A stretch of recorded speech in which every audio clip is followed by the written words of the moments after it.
พ่อปลาเข็มน้อยตัวน้อยนะนี่ปลาเข็มร้อนๆอ่ะปล่อยก่อนปล่อยก่อนเอาเนาะทำไม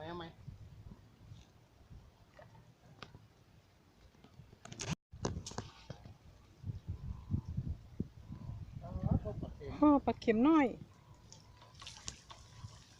ตัวน้อยนะนี่ปลาเข็มร้อนๆอ่ะปล่อยก่อนปล่อยก่อนเอาเนาะทำไม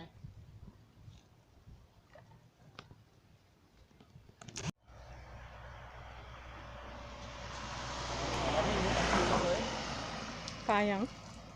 ส่วนมากจะเป็นปลาเข็มแล้วก็มีปลาซิวมานิดหน่อยเอา5-6 ตัวก็ยังดีต่อ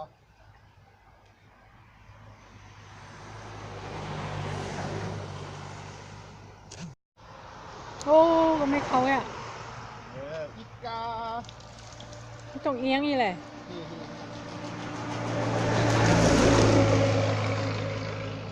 ให้หาน้ำแม่ได้กินเนาะต้องมากินน้ำห้องเมืองน้อยๆอีเนาะนี่นะต่อครับต่อวันนี้เขาจะหมานก็แต่ว่าเขาหมานมารุ่นกันไปยาวๆครับผมเอาปลาเข็มร้อนๆปลาเข็มก็เอามานักล่ำนักเหลือ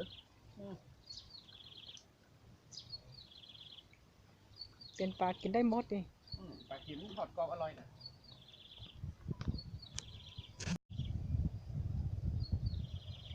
ปลาเข็มมันลูกมันมาล่ำเหลือนี่ให้แกวจ้าปลาเข็มร้อนๆนะตัวน้อย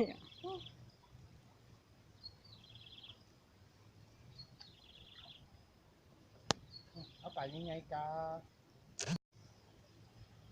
เขาดีนี่ปลาเข็มร้อนๆนะปลาซิวมีตัวเดียวอ่ะ2 ตัวปลาซิว3ที่เหลือปลาเข็มมัดเก็บกับปลาซิวเอาแล้วตัวเนาะปลาเข็มหมดตัวน้อยเห็นนี่ปลาเข็มมันตัวมันใหญ่อ่ะตัวมันน้อยเหรอเพิ่งวันห้องปลาเข็มมันเนาะ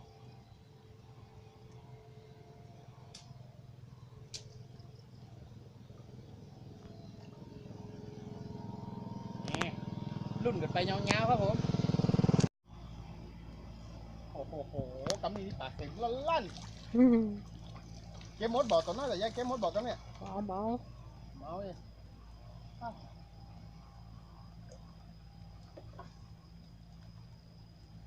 สุดยอดของปลาเข็มมีกับปลาเข็มครับบันเน่อาจจะมีปลานิลก็ได้ส่วนมากถ้าตีไหนมีปลาเข็มนี่มันจะมีปลานิลปลาสะเด็ดนักนะครับเพราะมันจะไล่กินปลาเข็มมารุ่นกันดูครับผมนั่นเนี่ยปลาสลากสลากเมืองแล้วเนี่ยเอาไปแต่งเยื่อเบ็ดจอมปรากฏนี่มวนเท่านั้นนี่ไปกองปรากฏนะปลาสลากเมืองนี่เก็บไว้กันนี่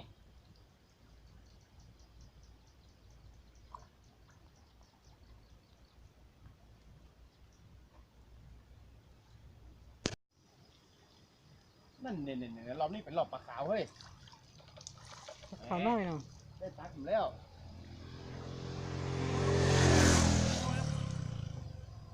นี่ถ้าจะอีพยากุ้มอยู่ครับวันนี้พยาหมานอยู่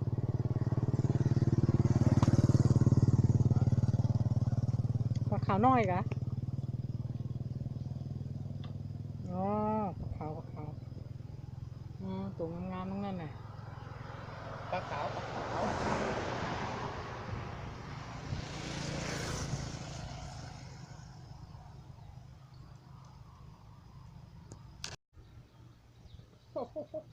เข็มอะปลาเข็มน้อยนี่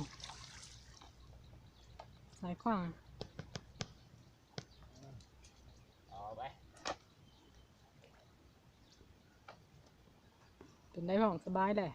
เฮ้ยเริ่มฉลาดแล้วหนังยกเอาครับยืนแล้วมันปวดแข้งไขมันหนูเยอะที่ตามกันไปเรื่อยๆครับผมโอ้โห คตรปลาเค็มเลยรอบนี้เหรอ ปลาเค็มน้อยอ่ะ โคตรปลาเค็ม ไปปลาเค็มเลยเนี้ยมให้เอา มาเป็นบางรอบเลย มันมาเป็นกำครับปลาน้อยปลานิดปลาขาวปลาสร้อยปลาซิวนี่มาเป็นหลอกครับผม แต่ปลาเค็มเนี่ยครับมันลูกออกมาแล้วเหลือมูดสวายแล้วยังตกอยู่ ไปติดตามกันไปเรื่อยๆครับผม ปลาขาวน้อยอ่ะ บล็อกหน่อยโดดกันเลยนี่ตัวเดียวก็เสียวได้ลงไป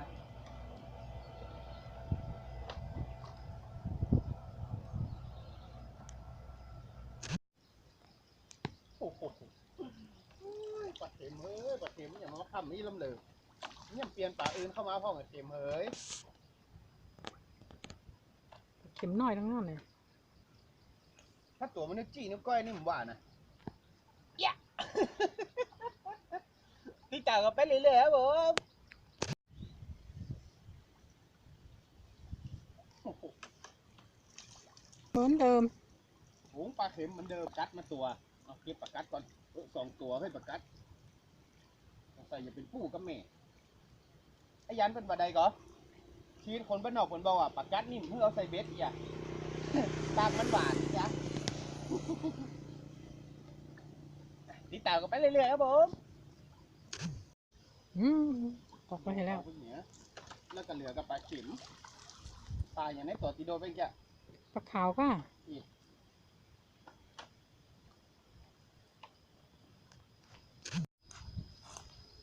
่แควนกับมูปลาซิวยี่แควนอยู่ สงสัยตะกี้มันตันมากอ่ะ ปลาซิวปั๊บนี่1 กำลงไปที่มีม่วนอยู่ ถ้ามีกับปลาเข็มนี่ขึ้นเลย ปลาซิวตั ลุ่ วน กั งาน ม ไปเรื่อยๆครับผมยาวไปครับ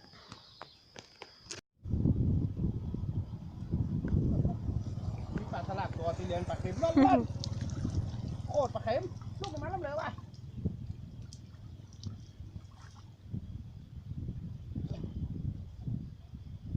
ได้ปลาสลัดตัวหนึ่งก็ยังดีครับผม ดีกว่าไม่ได้ครับผมปลาสลัดเมืองไซเบ็ดกำเนาะ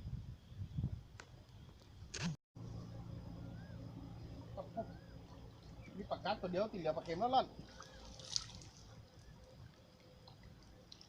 เอาปลากัดกระป้อนเนาะปลาเข็มเมาเนาะ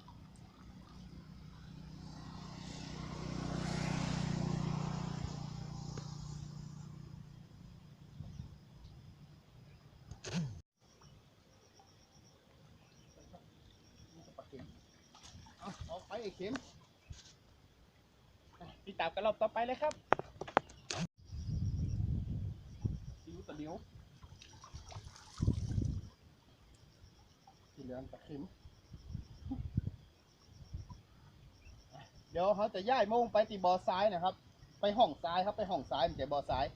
ตอนนี้มันมีกับปลาเข็มครับผมมันไม่ได้ปลาอื่นเลยครับเดี๋ยวเขาจะย้ายโมงครับผมเดี๋ยวเราติดตามกันสักครู่ครับ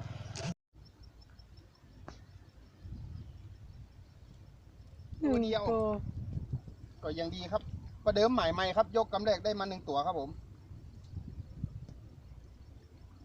นี่1 ตัวก็โอเคละรอบต่อไป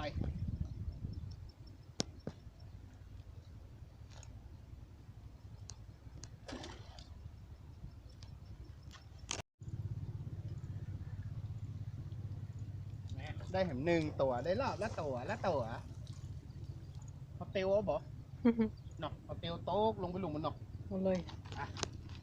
ตึ้งเอานะ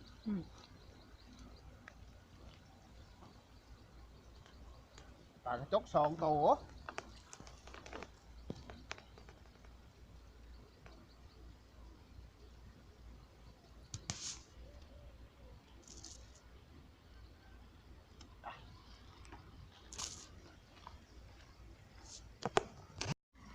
ตันก่อน ปลาขาว3เฮ้ยแต่ยายกินเนาะแต่ยายกินเนาะ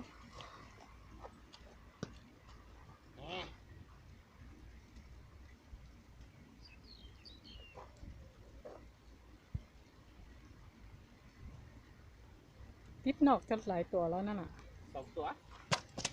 โอ้ พูดไทยนั่น กองแกงฟูดครับพี่น้องครับไปซ่อหาเจือกเปลี่ยนใหม่ครับผมฟูดเหรอมะเยอะตก โย่ เนี้ย พูดไปอย่าง เอาไหม นั้น เอาไหมไปง่ายไป